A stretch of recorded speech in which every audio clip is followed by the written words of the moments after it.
எல்லாருக்கும் வணக்கங்க. இன்றைக்கி உருளைக்கிழங்கு பட்டாணி மசாலா செஞ்சு பார்க்கலாங்க. அதுக்கு ஒரு பாத்திரம் வச்சுருக்கிறேங்க. 3 ஸ்பூன் எண்ணெய் விட்டுருக்குறேங்க. ஒரு அரை ஸ்பூன் கடுகு சேர்த்துக்கலாங்க.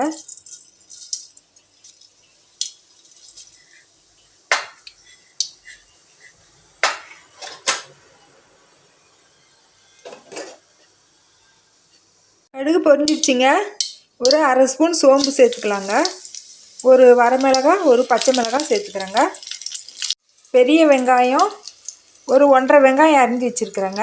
இது இப்போ மெலிசா நீல வாக்கில் அரிஞ்சு வச்சுருக்கேங்க, சேர்த்துக்கலாம். சோம்பு செவந்துருச்சுங்க.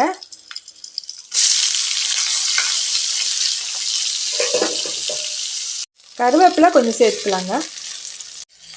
இது இப்போ நல்லா வதக்கி விட்டுக்கலாங்க.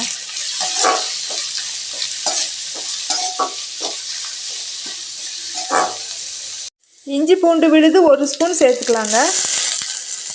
இஞ்சி பூண்டு வதங்கிடுச்சுங்க. இப்போ நான் ஒரு அரை தக்காளி அரிஞ்சு வச்சுருக்குறேங்க, இது சேர்த்துக்கலாம்.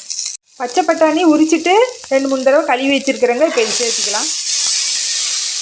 2 உருளைக்கிழங்கு தோல் எடுத்துட்டு அரிஞ்சு வச்சுருக்குறேங்க, இப்போ இதையும் சேர்த்துக்கலாங்க. இது வேகிறதுக்கு ஒரு 1 டம்ளர் தண்ணி விட்டுக்கலாங்க. மிளகாத்தூள் சேர்த்துக்கலாங்க. காரம் எவ்வளோ தேவையோ அவ்வளோ சேர்த்துக்கலாங்க.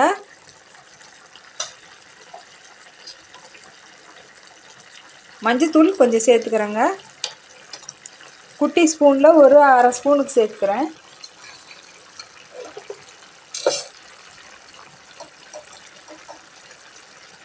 இது வந்து மசாலா தூள் சேர்த்துக்கலாங்க. பட்டை லவங்கம் சோம்பு போட்டு மசாலா தூள்.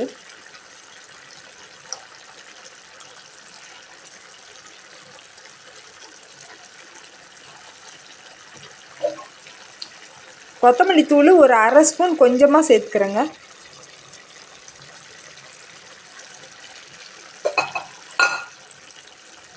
தேவையான அளவுக்கு உப்பு சேர்த்துக்கலாங்க.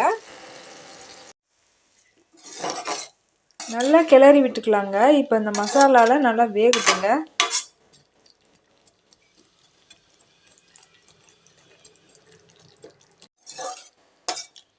இது ஒரு 5 நிமிஷத்துக்கு நல்லா வேகட்டுங்க. தண்ணி சுண்டுற வரைக்கும் சிம்மில் வச்சுட்டு அடுப்பு மூடி வச்சிடலாம். வேகமாக வச்சா பக்கத்துலேயே இருந்து கிண்டி விடணுங்க, இல்லை தீஞ்சிடும். 3/4 வெந்துருச்சுங்க. இன்னும் ஒரு 1/4 வேகட்டும். தண்ணி சுண்டி நல்லா வெந்துருச்சுங்க. எண்ணெய் பிரிஞ்சு வர அளவுக்கு நல்லா வதங்கிடுச்சுங்க. பழைய மிளகாத்தூள் போட்டு நல்லாவே இல்லை, கலரே மாறிடுச்சு. இப்போ கொத்தமல்லி தழை கொஞ்சம் தூவிக்கலாங்க.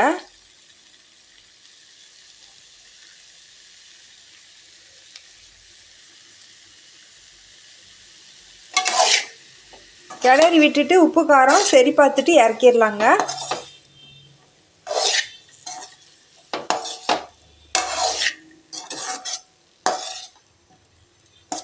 நான் இதில் பழைய மிளகாத்தூள் போட்டேங்க, அதனால் கொஞ்சம் கலர் மாறி இருக்குது. இப்படி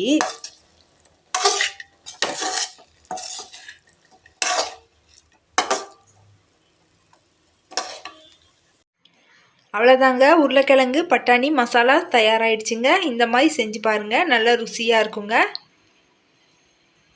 இன்னொரு வீடியோவில் பார்க்கலாங்க. நன்றிங்க.